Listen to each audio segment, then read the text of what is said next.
Everybody, this is Chris Wilmuth with the Pool and Around Show. We're back for another episode. Sorry I hadn't posted in about a week. Just kind of working on a couple other things. Today we're fortunate to have Robb Saez with us. Robb, appreciate you taking your time to join us. Thanks for having me, Chris. Glad to be here. Like I told you, this is these videos are basically to kind of keep the history of pool alive, so people that are starting to play now can learn kind of how things were back in the day. Um, so Respect. so what got you into pool? Well, I played baseball and I uh, had problems with my rotator cuff, and then I would go and hang out with my dad. My dad would play. He wasn't a really good pool player or nothing. He just played for a hobby, pretty much pastime. Mhm. And then I seen someone just draw the cue ball, and it just got my full attention. And I tried it and couldn't do it. And next thing you know, I'm in the pool room 12 hours a day. Um, so what age did you start playing? 15. 15. Um, and when did you realize that was what you wanted to do for a living? Probably, I would say, about 4 years later, I ended up going on the road, just going on the road on the blind, not knowing anything, and told my mom I was gonna leave for a month to Florida, and a month turned into 2 years, and the next thing you know, I just never looked back. I guess probably around 19 years old or something like that. So I know you were sponsored by Mucci for a little while. Are you still sponsored by them? No, no, that was a very, very little while. I've been playing with a Lambros. I don't know. I've been playing with my Lambros now a long time. I tried YouTube for a little bit. Just couldn't get used to it, and I go back to my Lambros. I've been playing with that Lambros now for probably 11, 12 years or something like that. Are you still competing quite a bit? I'm starting to compete a little bit more. Not as much in major events. I took a little time off. I had a daughter, Congratulations. so she'll be 3 at the end of this month, and and then I went through a little dark time with some alcohol issues before that, and so probably in the last 6, 7 years, I haven't played real serious competitive pool, like especially in major events. I've been playing more lately, like bar table events and split bracket events and stuff like that. Uh, outside of the major events, there's really no events that are big table. Right, Especially down here in the South. right. Well, Um, but I've been playing more the last, let's say, probably 8, 9 months more than I have in the last 6, 7 years. I've been playing a lot. so you're living in Memphis now? No, I live in Morgan City, Louisiana. Oh, okay. So are you coming up for that that big tournament next weekend in Louisville, Texas? That That's actually this weekend. That's it's actually this this weekend? weekend. I just kind of like someone had mentioned it to me some time ago, and I forgot about it and wasn't sure the dates. And I just seen it like a day or two ago. The flyer. Someone had sent me a flyer, and just short notice, so I'm not gonna make it. Looks like it's going to be a It's good gonna be, event. looks like it's gonna be a good tournament. 17,500 is pretty good money. It is. It is. So what is in your career? What tournament wise? What do you feel like was your biggest win? I would probably say maybe the Steve Mizrak inaugural championships at Capone's in Spring Hill, Florida. I uh, I beat Earl Strickland in the finals. It's a pretty good feat in itself, right there. All event on a 9-footer. Did he throw a fit, or was he a pretty good No, gentleman? no, cool. He was cool. Yeah. I mean, he's very competitive. Uh, he's very competitive. He's actually a really nice guy. If you get to know him, Right. he's very misunderstood by many, but he's a very very good guy. He just loves the game. He's very competitive, and I understand because I mean, we've all been in a position where we get a little hot and Hmm. but that's the competitive side of us. Yeah. A lot of people would call it heart. Yeah.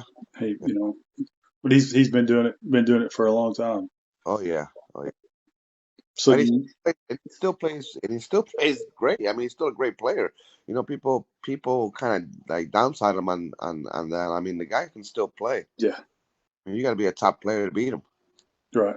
And he did, Mosconi Cup last year. He did pretty good. Yeah. Yeah, I Um, agree. he did.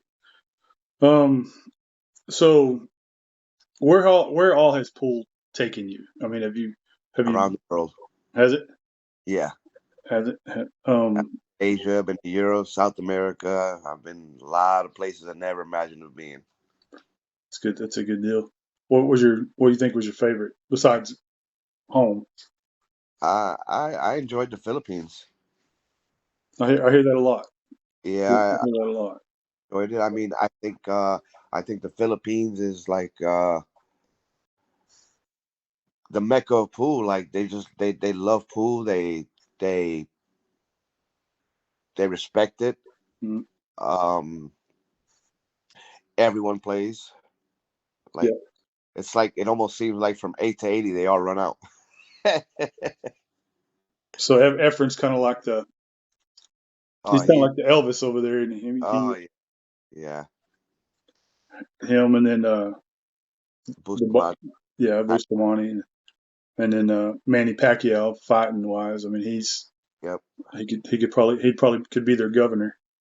Yeah, he loves pool and he plays pool. You know what I That's what mean? I heard. That's what I heard. He's a big supporter of pool over there in the Philippines. So let me get your opinion on this. What do you think about Federer being on Mosconi? I don't see a problem with it. The only issue I have, and it's not even really towards me or anything, but towards the guys that were chasing the points and stuff. No. I feel like it's a little unfair to them, where all year round they're going around spending money and getting to this tournament, that tournament, trying to fight for their spot, and he's getting points on the Europe side, and then at the end, now it's like somebody gets pretty much the boot Right. shot, and he had points all year round for Europe side. So I mean, other than that, I don't see nothing wrong with it. I think it's going to help U.S. in the long run. Um, Other than that, like I really don't see anything wrong with it, and it gives U.S. a little bit more hope. I guess like things ain't. Gives him a better chance. He's not going to hurt the team for sure. Yeah, we haven't had the greatest Not good. turnout last so many years. Where things have turned around a little bit now, where Europe's been dominating. I just think Europe just takes it a little bit more serious. They do. They seem to. Man, and the fans over there versus the fans that are here in Vegas. I mean, they're They definitely put more heat on the American players they than sure they do. feel when they come here. I think I wouldn't say that's a respect thing, but it's they're really they're really passionate for sure. Yeah, yeah. Um, how do you think Scott Frost will do commentating? I mean, he knows the game well. You know what I mean? He's been around a long time, so I mean, and he speaks good on there. Uh, I think he'll do good. I think he'll add color to the broadcast, to the commentary. Kind of like Jeremy has to everything Yeah, that he's done. yeah. He definitely adds more. Uh, just bring knowledge to the fans. And I think Scott's gonna bring knowledge to the fans. Like there's some commentators that they get they get sidetracked and start talking about other stuff, and I feel like they're gonna try to explain what the players are gonna do while they're at the table, and what the oncoming player might be thinking and stuff like that, because that's coming from a player's perspective. They've been doing it lives. And not be like Mike Siegel and talk about himself all the time, and not taking any talent away from him because that man could play, but he does like to talk about himself. Yeah, he definitely. Yeah, he does, but he's definitely one of the best to ever do it for sure. So tell me a road story. Road story, man. It's funny because when we talked the other day, I said, it's funny. I says, just like for some reason, like road stories, just I don't know, like they just don't stick. They didn't stick with me. I just don't understand it. Did you ever find yourself in a situation that was tough to get out of?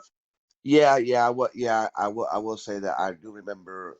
Now that you say that, I remember being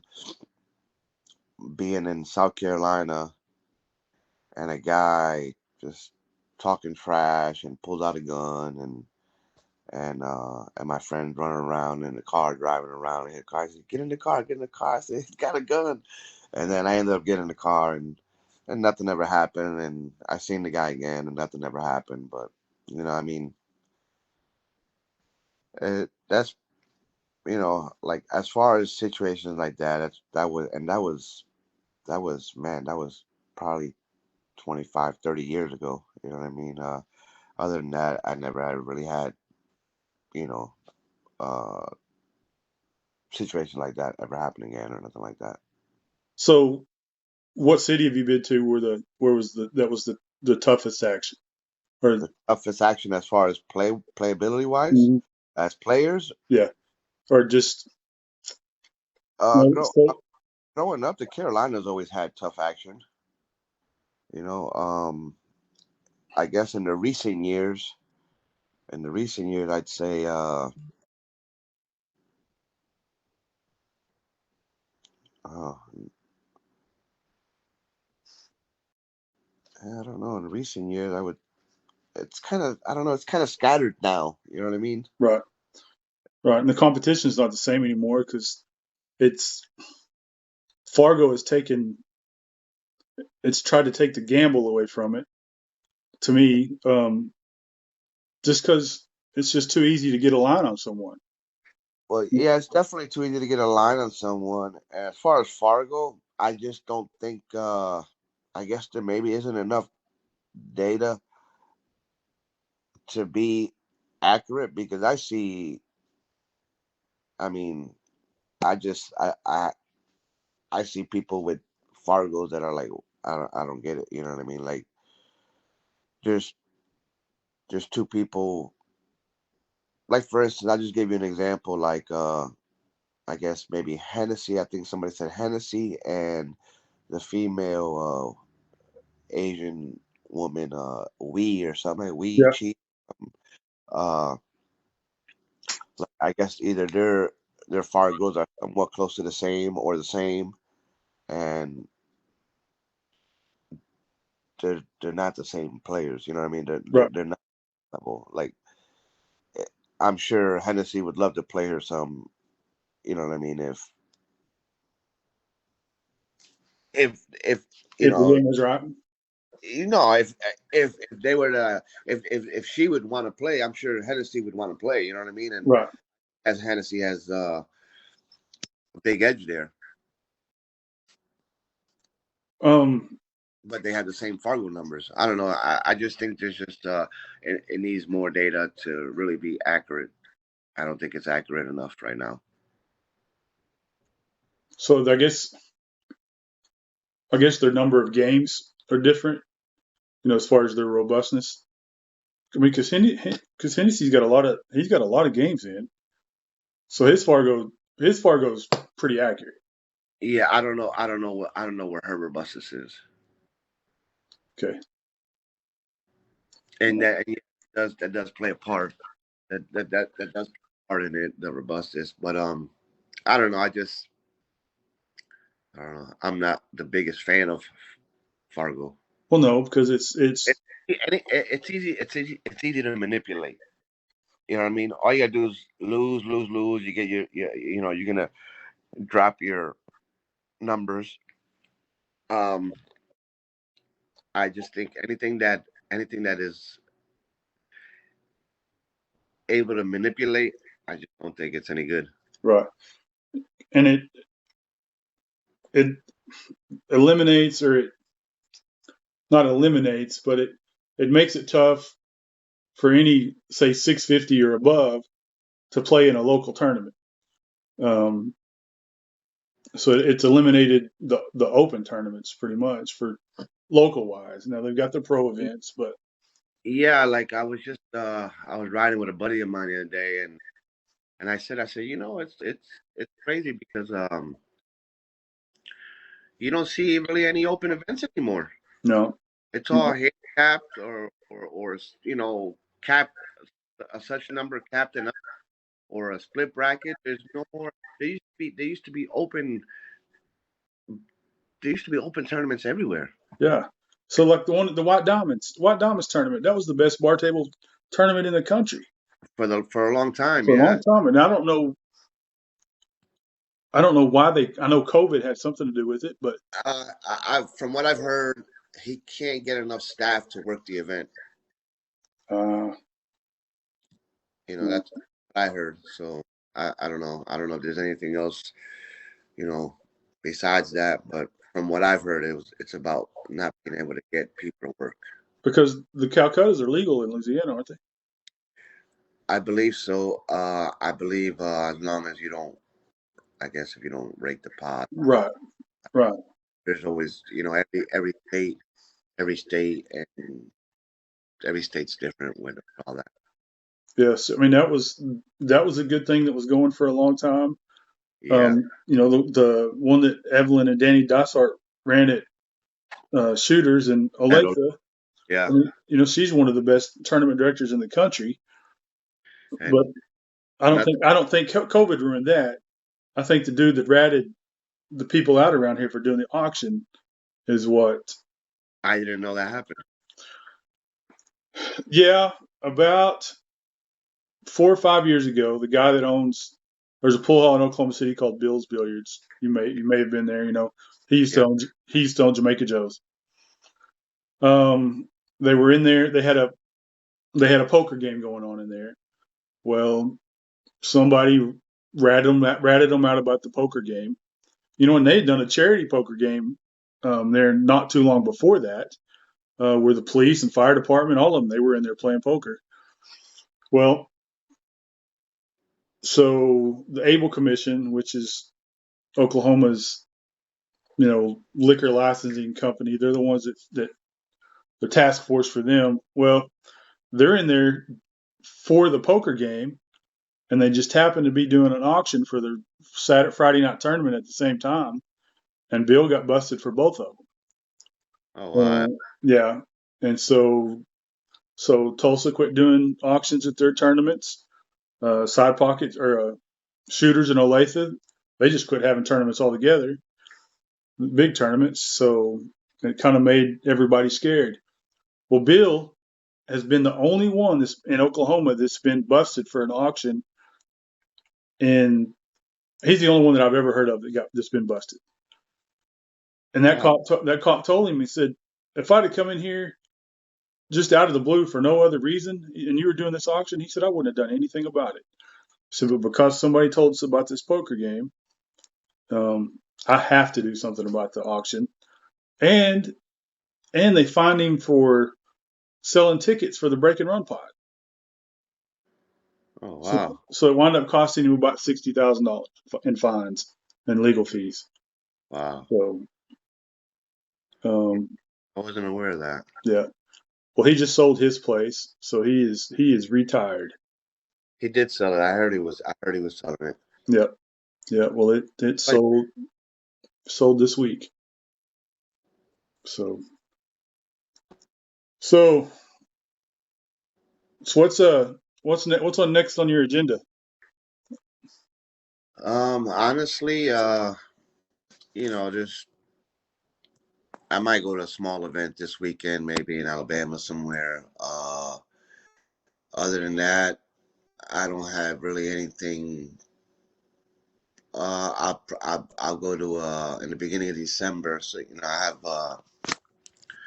my daughter's birthday is coming up, and then Thanksgiving's, and then after that, it's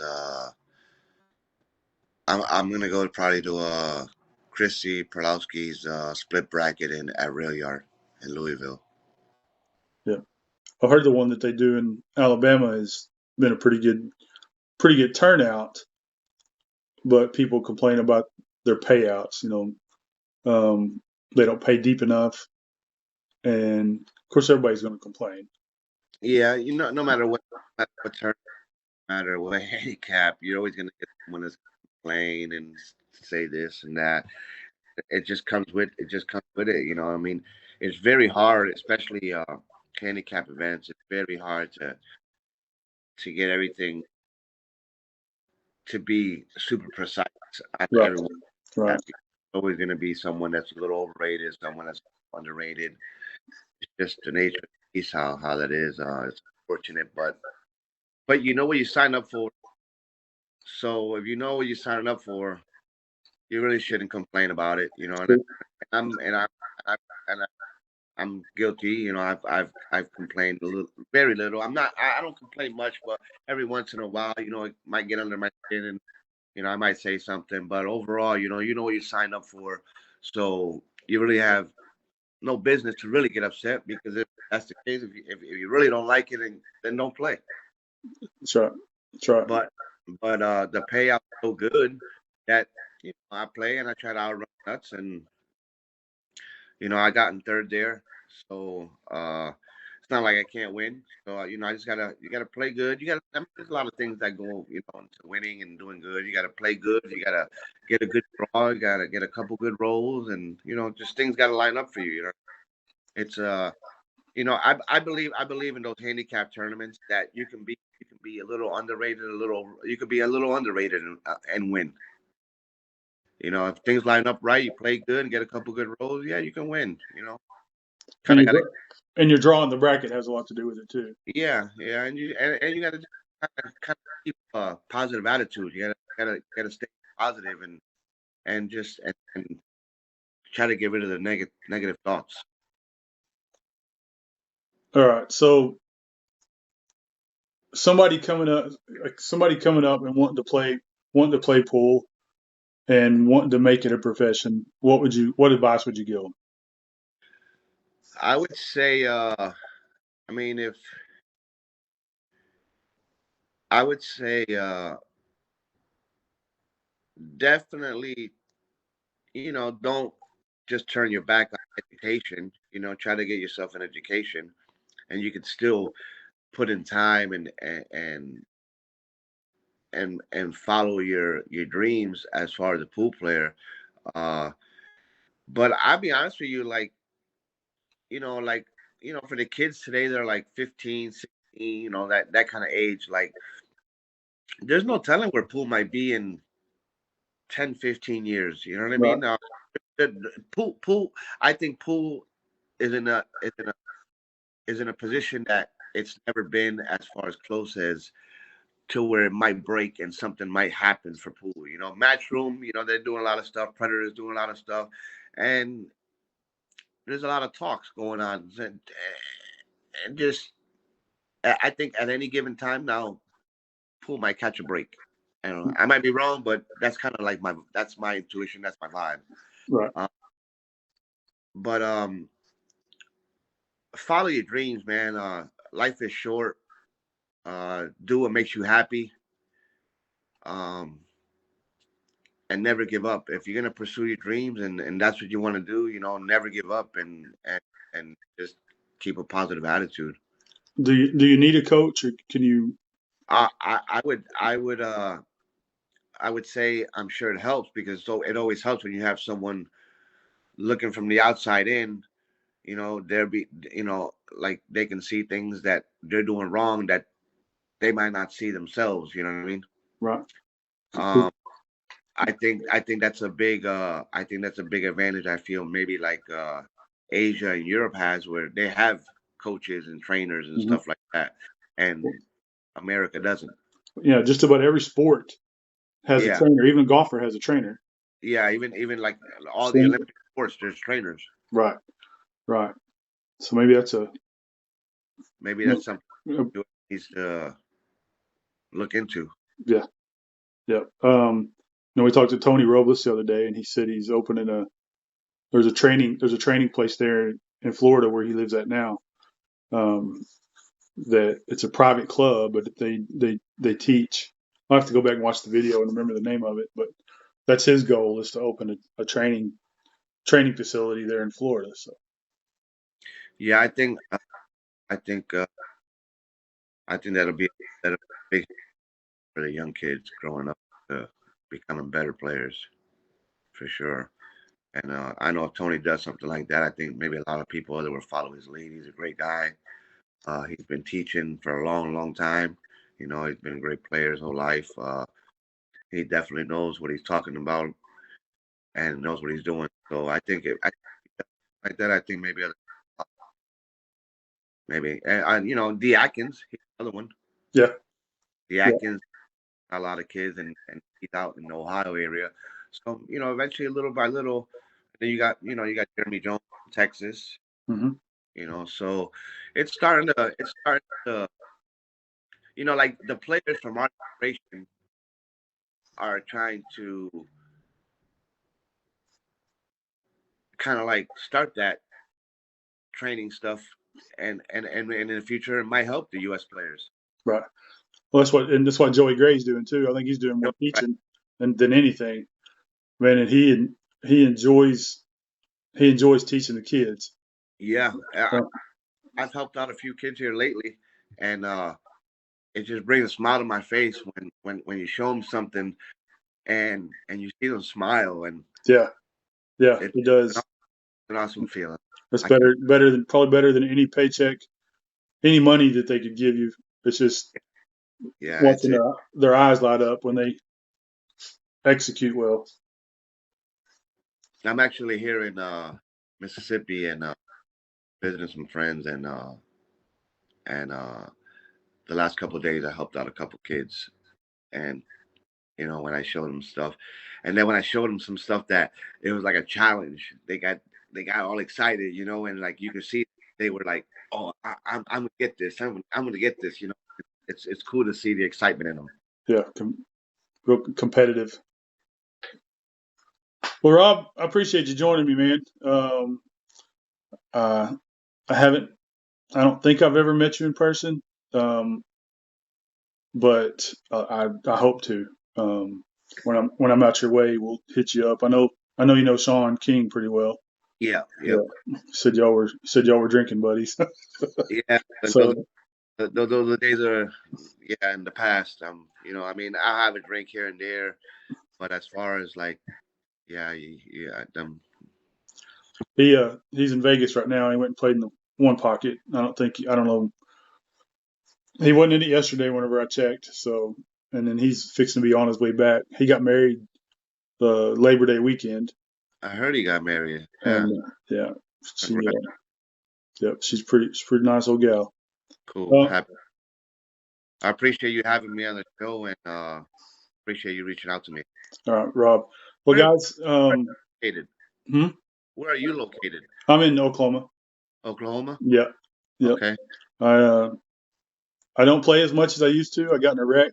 The 14th will be 3 years, and broke my femur, and it just taken its sweet time healing, and just now getting back to where I can kind of walk unassisted. I have to use a cane or a crutch every once in a while. So I'll be trying to get back to playing, but I'm running a lot of tournaments around here. Um, but I'll be back to playing eventually. I am going to Derby for the first time, but it's for the last, I think, for the last 4 days. Well, I'm going there, so eventually, if at the worst, we'll meet there. All right. All right, man. I'll buy you a burger or something. I appreciate All right. that. It's All right. feeling better. All right. Guys, appreciate y'all joining us. Thank you, Rob, again for joining us. If you enjoy content like this or enjoy the show, hit the thumbs up down below and hit subscribe and leave us a comment and let us know how we're doing. And we'll see y'all next time on the Pulling Around Show. Thank you. See you, buddy.